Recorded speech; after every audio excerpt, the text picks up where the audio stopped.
ফারাক্কা যাওয়ার প্ল্যান হলো হঠাৎ করে। এখন ফারাক্কা যাচ্ছি, গাড়িতে যে দেখা হচ্ছে তোমাদের সঙ্গে। এতটা দেখি একাই ফারাক্কা যাচ্ছি। আমার কোনো প্ল্যানই ছিল না, কালকে ধূপ দিবে চড়ক পুজো, এই নামবে তো সন্ন্যাসী, তাই জন্য আমরা এত পাপ কাজ করেছি, তাই জন্য একটু শুদ্ধ হতে যাচ্ছি ফারাক্কাতে স্নান করতে। পৌঁছে গেছি এখান থেকে গাড়ি ধরে, আর বাসে উঠে গেছি। বাসে একটু ভিড় ছিল তাই ভালো মতো ভিডিও বানাতে পারিনি। এখান থেকে ডাইরেক্ট রথবাড়ি যাবো, রথবাড়ি থেকে ফারাক্কার বাস ধরবো, ফারাক্কার বাস ধরে ওখান থেকে ডাইরেক্ট ফারাক্কা।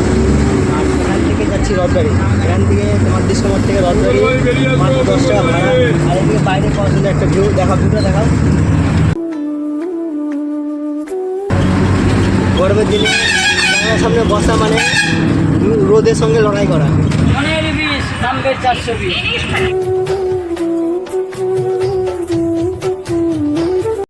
আমরা পৌঁছে গেছি রথবাড়ি। এখান থেকে কলকাতা বা ফারাক্কার বাস ধরলে আমরা ফারাক্কা পৌঁছে যাব। এই যে দেখো, এই বাসটাতে করে যাব, এই বাসে করে যাব। এই বাসে প্রচণ্ড ভিড় ছিল, তাও আমরা একটু সিট পেয়ে গেছি। আর ভিড়ের মধ্যে ভালো করে ভিডিওটা বানাতে পারছিলাম না, তাই পড়তে ভয়েস ওভার করে দিলাম। মালদা থেকে রথবাড়ি থেকে ফারাক্কা যাবো। ফারাক্কা যাওয়ার জন্য আমরা স্লিপার বাসে উঠেছি, স্লিপার বাস। এখান থেকে এই এসি আছে, এখানে দেখো, এখানে এসি আছে, এখানে স্লিপার, ওখানে। এই যে এটা ফারাক্কা ব্রিজ, এই ব্রিজে ভিডিও করা অ্যালাউ নেই, তাও আমি চুপি করে ভিডিও করলাম। ফাইনালি নদীতে পৌঁছে গেছি।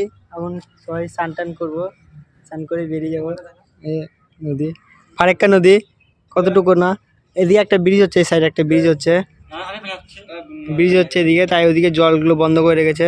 স্নান করতে নামবো, চারিদিকে শুধু বালু আর বালু, শুধু বালু আর বালু।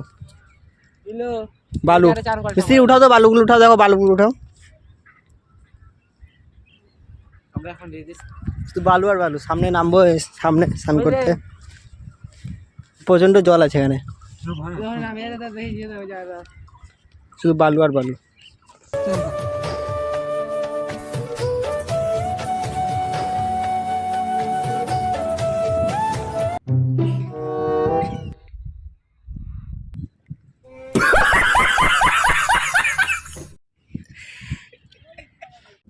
ফাইনালি বাইরের দিকে যাচ্ছি, স্নান করা হয়ে গেছে, বাইরের দিকে যাবো। এখান থেকে আবার ফারাক্কার বাস ধরে মালদার দিকে বাড়ি যাবো, এখান থেকে বাস ধরে ডাইরেক্ট বাড়ি।